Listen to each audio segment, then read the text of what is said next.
Hello class, I welcome you all to this session. This session we are going to discuss about commerce. You Commerce is a part of business activity. Business activity, we have discussed what is industry. We saw the primary, secondary and tertiary sectors of industry, and we have to discuss what is commerce. Now I am going to take you through what is commerce. Commerce is divided into two categories. One is trade and the other is auxiliaries to trade. Trade means buying and selling of goods by a trader. Now, trader is going to buy a particular good with an intention of selling it to the customer. So, the chain works like this. A trader will actually buy something with the intention of selling that good to the customer. Okay, T means trader. Okay, so trader will keep on buying and selling goods for getting profit. Okay, so this activity is called as trading. So trade is further classified as internal trade and external trade. Now what is auxiliary to trade? Those services, those sectors which complements trade is called as auxiliaries to trade, which helps trading. So I'm going to take you through first what is trade, and then we will discuss about auxiliaries to trade. Now if you see what are the types of trade, it is internal trade and external trade. Internal trade is classified into two categories: wholesale trade and retail trade. Wholesale trade is when a wholesaler buys and sells in a large quantity. So generally the chain will be like this: wholesaler will purchase the goods from the manufacturer. Manufacturer it will go to the wholesaler's hand. Wholesaler will in turn sell to the retailer. Retailer in turn will sell it to the customer. Okay, so this is the chain. First, the goods are manufactured by manufacturer. Second is the goods is being purchased by the wholesalers. Third is the wholesaler sell it to the retailer, or retailer purchases from the wholesaler, and the retailer sell the goods directly to the customer. Sometimes the customer can directly get it from the wholesaler at a cheaper price. So it can also be possible. So but the wholesalers will be selling it at a large quantity. He will not sell it in a smaller lots. He will sell it in a larger lots. Retail trade is buying and selling of goods and services in smaller quantity. Say for example, in small lots. Suppose for example you take the example of rice. The wholesaler will sell about 100 uh, sacks of rice, but the retailer will be selling to each customer 1 sack or 2 or maximum 3, depending upon, or 5, like that. He will not sell 100 to a particular customer. He may, but it will be costing more for the customer to buy from the retailer. If the customer wants a bulk order, he can directly approach the wholesaler. But wholesaler, it is difficult for him to actually sell it in a smaller lots. So retailers will actually sell it to a smaller lot. It can be 1 sack or even in kgs, 1 kgs, 2 kgs, like that he will be selling it to the customers. So selling them to ultimate customers is the retailers. So this is about the types of trade. So you have the internal trade, which is further classified as wholesale and retail. Now we are going to discuss external trade. External trade is classified as import, export and entry port. Import, suppose for example you are importing goods, you are purchasing goods from USA, you are in India. So when USA goods enter into India, it is called as import. So purchased from USA. Now export is You are exporting from Indian soils, you are exporting goods to USA, then it is sold to USA. Okay, so export means a particular good is being sold from the our country, from India, from our country to another nation, so another country, then it is called as export. Import is from another country, we are purchasing goods which is landing into our nation, that is India. Now entry port is different. When goods are imported for export to another country, you will not understand, look into this example. Now Iran is having petrol. Yes, petrol is being imported in India for the purpose of exporting to Sri Lanka. Okay, so entry port is where when goods are imported for the purpose of exporting. Okay, so petrol is imported to India. Through India it goes to Sri Lanka, not directly from Iran. It through India it goes to Sri Lanka. So goods, petrol is being imported for the purpose of export to Sri Lanka, then it is called as entry port. It just enters and leaves. That's called as entry port. Okay, so this is all about external trade. Now we are going to discuss uh, the auxiliaries to trade. What kind of hindrances that are removed because of the auxiliary to trade? You know what are the auxiliaries to trade, right? So trade is for what? It's for the persons. Okay, transportation is a part of trade, auxiliary to trade. It removes the hindrance of place. The it can be asked in 1 mark, so it's very important for you to have this small chart where you can try to understand and recap. Okay, so transportation removes the hindrance of place. Suppose for example, you have Kanjipuram silk. Kanjipuram silk is famous. Yes, that silk, the demand can be from anywhere in India or even abroad. You have demand for Kanjipuram silk because the quality of silk is impeccable.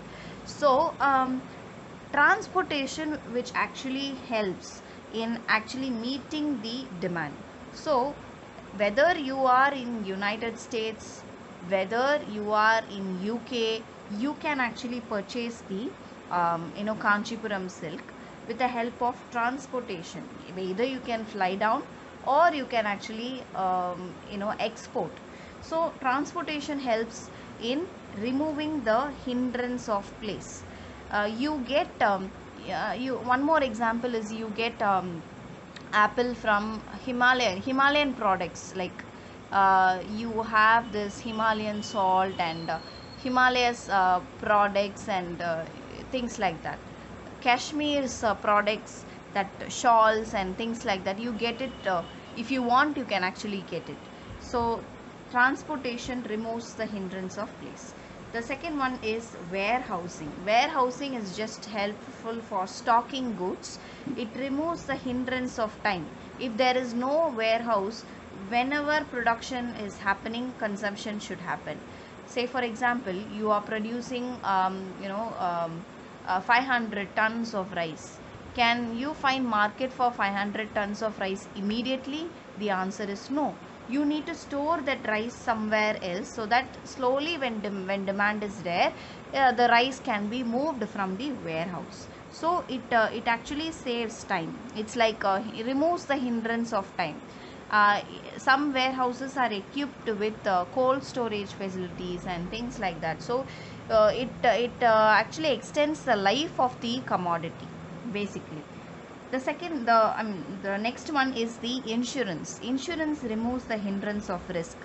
If there is any fire in the godown or something, whole goods got damaged, you have the risk, you had the risk, but you are able to get the compensation with the help of insurance. It removes the risk part, at least financially. Okay, So banking is the next one. Banking removes the hindrance of finance.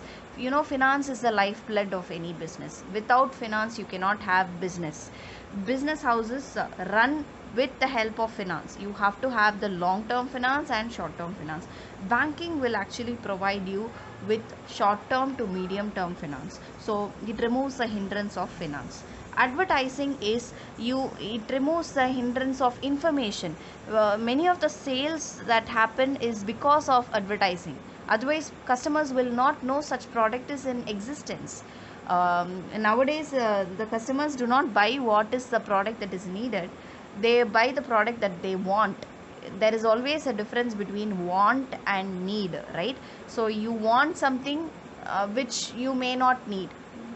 Say for example, you wanted a costume, like for example you wanted a good sherwani for example.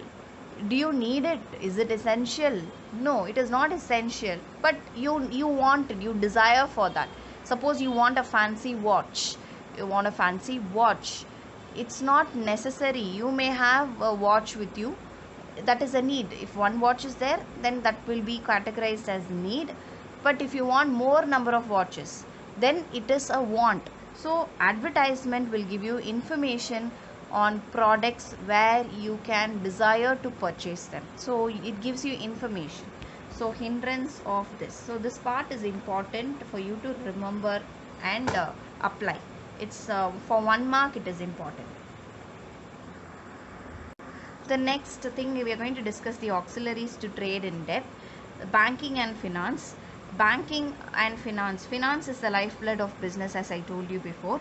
Commercial banks lend in terms of bank overdraft, cash credit and loans. These are all various types of loans. There may be some differences with this, but these are all various types of short term loans where business people can use it. Okay, so collection of there are other functions that is being done by the commercial banks, such as collection of checks, remittance of funds to different places, then letter of credit, that is for foreign trade. You if suppose for example you find an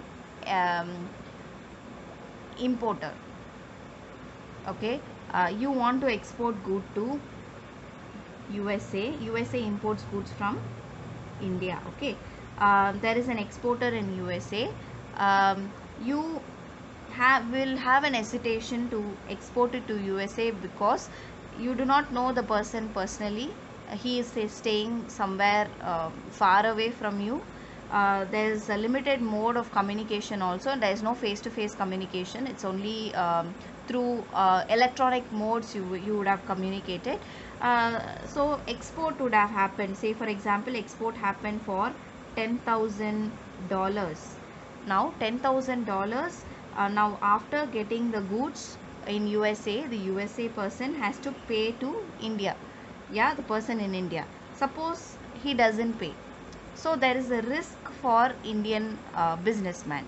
So to overcome this risk, there can be something called as letter of credit. Now USA person will be having some sort of link. The bank in the USA will have some sort of link with the bank in India, okay. So they will have some link, okay. So USA person would instruct his bank to give a letter of credit to the bank in India with this as a proof. With this as a proof, Indian person can export to USA without any hesitation. That's the concept of letter of credit, okay. So it is also help. So banking helps in this kind of business setup also. I'm repeating one more time.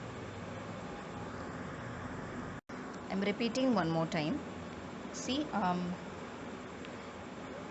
the buyer is in USA, the seller is in India. Now India, the seller wants to export goods to USA. Now he is exporting goods worth rupees, it's not rupees, it is goods worth $10,000, okay. About $10,000 he is actually sending the goods, but the transaction happens on credit. Transaction happens on credit, which means after receiving goods, after a point of time only the buyer will transfer the funds to the seller. Now we have a problem here, because the person who is in India would have spoken to the buyer who is in USA only through electronic modes. Now he doesn't know him personally. There is always a risk that the buyer can cheat the seller. So there should be some sort of assurance given to the seller on the behalf of the buyer. Now buyer can actually talk to his bank and actually send a letter of credit. Now what happens in this mechanism is, if at all the buyer fails to pay, the banker gives an assurance to the seller that if at all he doesn't pay, I will pay you. The banker will pay you. Banker which is in USA will pay the bank in India, and you can actually get it your funds from your bank. So there is some assurance given here. That is called as what? Letter of credit. Now this will help in foreign trade. So this is a effective mode. Because of the banking system in India only, you are able to have this kind of aid for the trade, help for the trade.